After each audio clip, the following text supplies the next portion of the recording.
Hey Gearheads, and welcome to Garage Talk. I'm Corey. I'm Holly. Back there is Tucker, and we are sitting in the 2022 Kia K5 GT. This vehicle has meant a lot to this channel because it is the first vehicle we ever tested over a year ago in the GT line all-wheel drive. This one has all the looks of that GT line with more power and a little bit more accentuation on the sportiness on the outside.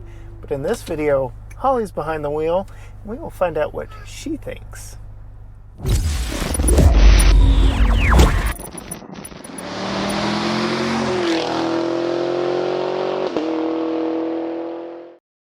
All right, Holly, it is a hot summer day, as evidenced by the screen up here, 100 degrees. I mean, just as testament, I'm like, well, it's not that hot. Yeah. It just went up another one. Yes, it's been warm, but our ventilated seats are help keeping at least us cool up here in the front of the K5 GT. We're in a unique situation with this car in that it has been over a year, and in that time since we tested the GT line that we had on loan for us over a weekend from a local Kia dealership, shout out Pelche Kia of Tyler, you have not stopped talking about how much you liked that K5. There are some differences with this one. That one was all-wheel drive. This one is front-wheel drive. That one had a measly 181 horsepower. Oh, measly. Measly. This one has got 290 and over 300 pound-feet of torque. Can do 0 to 60 in as near as makes no difference, 6.5 seconds. I mean, when I drove the other car, I was like, man, I wish it had 290. That's what I thought. So, I feel in a year since first testing this platform and knowing you as I do, I feel like I already know your impressions, but why don't you share your thoughts on this specific GT model? So I have been interested to get back into a K5 because I'm like, you know, was I just looking at the last K5 with rose-colored glasses? Because it was like our first like break into getting press vehicles. Also, the fact that my expectations for Kia were pretty low at that point. And when you drove up in the K5, I'm like, I thought you were getting a Kia. Because it had, was it the red seat belt or was it red seats? Red seats, like classy red seats. That gray color, it was so pretty. And then the price point was amazing, right? So I've been interested to get back and just see if because my expectations were so low and we were at such an exciting place of the business that maybe I was just like, oh, this K5 is amazing. But no, the K5s are amazing. I love them. Still love it. Still love it. I love driving this car around. As soon as I sat in it, I was like, I still love it. Yeah. I do. It's nice. It's classy. You know, I like a good steering wheel. I love this steering wheel. Flat bottom because it's the GT model. Like you said, the look on the outside is so sporty. It's like driving a sports car. You've got 4 exhaust tips back there. Yeah. And push it. Sounds pretty good too. I know I didn't push it as much as you would push it. Oh, I mean, I could put it over here to sport mode and then say push it. Push it? Yes. Oh, see? I like it. I know. I mean, I don't normally go for loud cars, but this one I'd go for. I will say, for anyone watching this and getting ready to type in the comments, much like the EV6 we tested, this does have augmented engine noises, so most of what you heard was actually coming through the Bose stereo. Oh, okay. But look. Still made you feel cool. Made me feel cool. And that's what matters, right? A little self-care here in 2022. To some people, okay, so here's the thing. Okay, to some people I know that is a big deal, right? You want the real engine noise. Right. Like, I get it. I am not one of those people. And I like cars that have a low price point, which I don't know what the cost of is this one, but I know the other K5 was very affordable, but sporty feeling and loud and fun too at the same time. Now, I believe the entire reason families are going towards SUVs so much is because installation of a child seat back in the back of a sedan just isn't all that fun. And unfortunately, as much as I love this vehicle, I'd say that still rings true of this K5, even with its large rear window. And I will demonstrate by bringing my son's forward-facing Graco car seat in. And this part right here is really my least favorite. Trying to get this rear tether into place and then tight once you've got everything else in place. These lower anchors are actually really easy to see and to get to because Kia marks them with a little dot on the seat itself, and tightening this up really is no problem at all. It's just the awkwardness of trying to get this one tight and in place.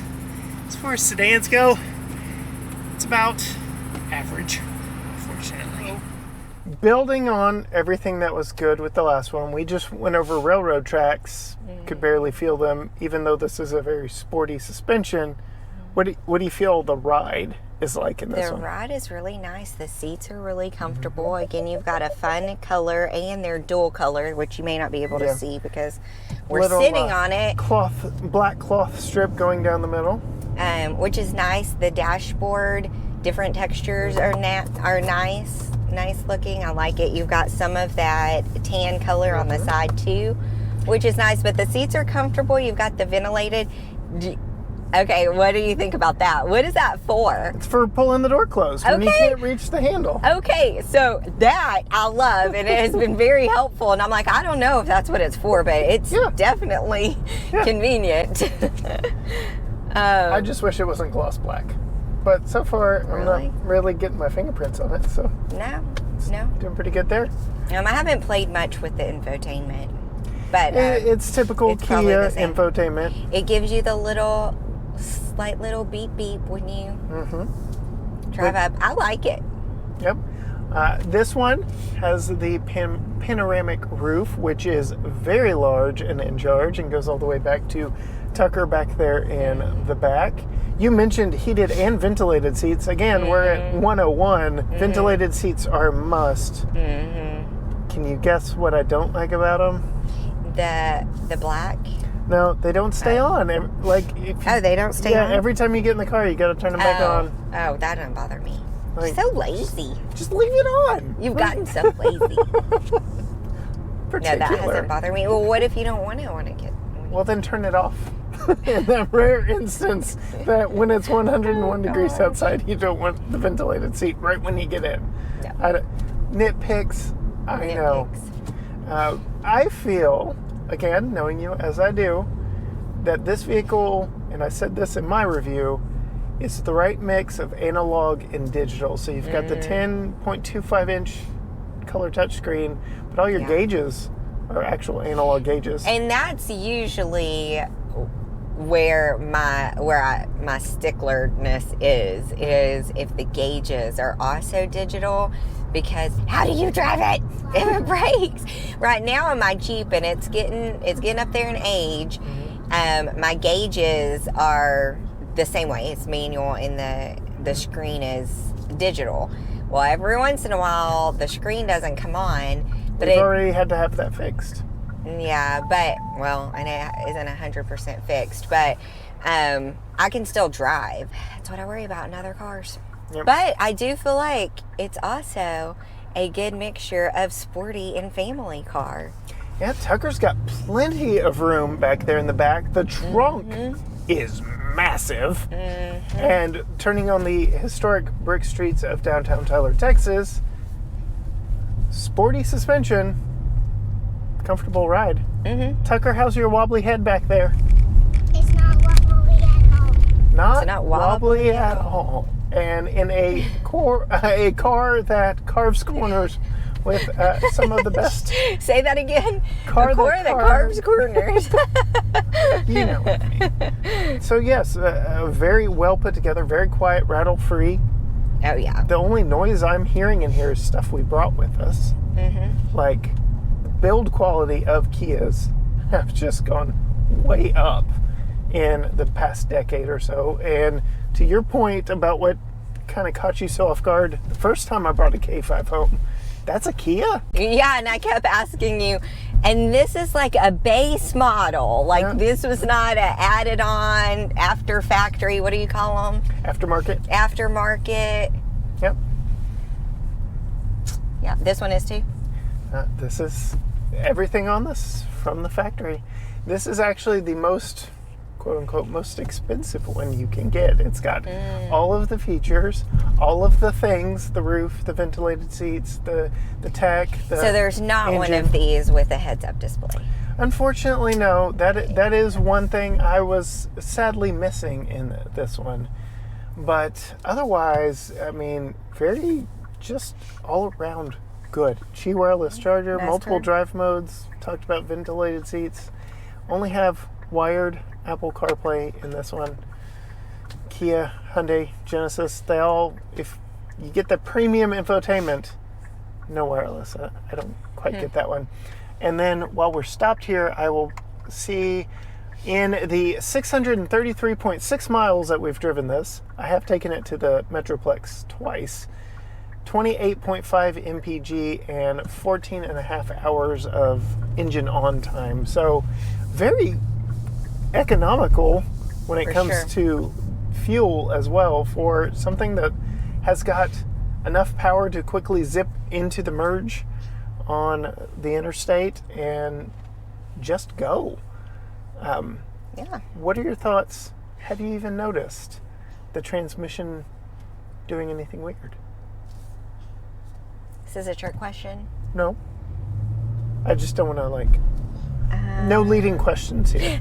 It felt like a leading question. No, but I'm myself. not sure that I always notice transmission problems unless it's like a big one. So this has a wet dual clutch automatic transmission in it, and what these are known for, much like the second Sorento you and I tested, the X-Line, that wolf gray one, I noted in stop and go traffic, kind of city driving, that it kind of sputtered and hesitated at low speeds. Think going through the parking lot. It doesn't quite know. It's more geared towards performance driving. This one does exceptionally well in highway environments or zipping around. Power's always there when you need it. Almost don't even feel it shift. But I've noticed this one just a little bit in low speed situations doing the exact same, but doesn't seem like it's really stuck out to you. No, No?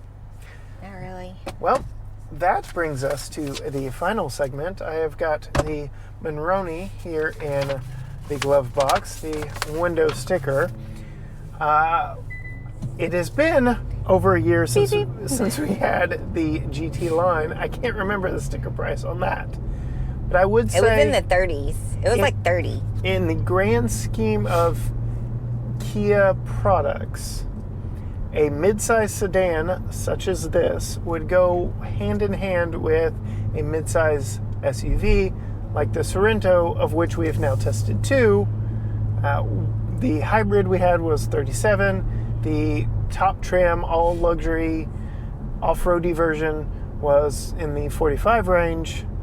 What do you think Kia K5 GT with all the bells and whistles goes for? Well, I had a price in mind, but now you've made me rethink it. So just go with your gut. Go with my gut. Just Okay. know that it's not 90,000. Go check out the Supra video. Okay. Did I guess 90,000? On the Supra, yes. That was laughable, I guess. You could get 2 for that price, but yes.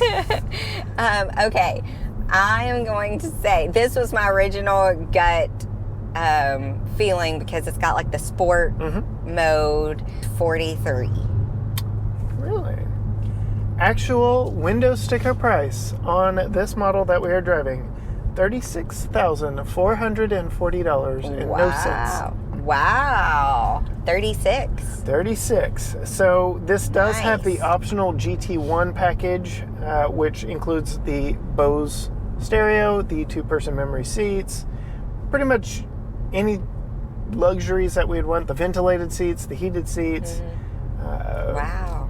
LED headlights. So you can get ventilated seats for an affordable price. Absolutely. And again, window sticker, MPG, 24 city, 32 highway, 27 combined, and our 28.5 is right in line with that. So all around, a truly affordable vehicle to buy and to own and operate and just live with. Yeah. And very comfortable on daily excursions. Great for a family. I'm struggling to find something wrong with it. Me too. I really like it a lot. Like I said, I feel like it's a good mixture between sporty and family. It feels like a sports car like you're driving, but it's also affordable and good for your family, right? There you have it. A perfectly wonderful, fun, sporty, dare I say, slightly aggressively styled family sedan that is not vanilla by any means and very fun to drive. From here, the family of GT Garage Talk. If you want to know what Holly thinks of vehicles before the videos drop here on YouTube, go find her on Instagram @FemaleConsumer. If you want to find out what we're driving just in general before it drops on the channel, go find us Facebook, Instagram, and TikTok, all at GT Garage Talk. You can go to our website, gtgaragetalk.com, to find links to everything, some gear we highly recommend, as well as links to, or even a way to download our award-winning podcast. So with all of that, until next time, gearheads, bye.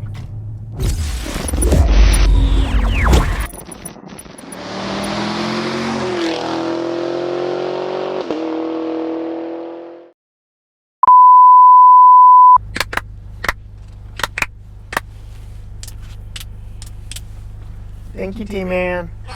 Daddy, I'm gonna play music. You gonna record me sticking my head out the window? Yes. This may be in the blooper reel. I like using my own eyeballs. Guys, I spilled my drink all over me in my car seat. It's just water. Wake your son T-Man. up. T-Man. Hey, buddy. We're almost home. I didn't get to drive this one enough. I know, I took it to Dallas twice. We stole it. Driving it around today, I was like, "Aww." It's finally cooling Driving off. it.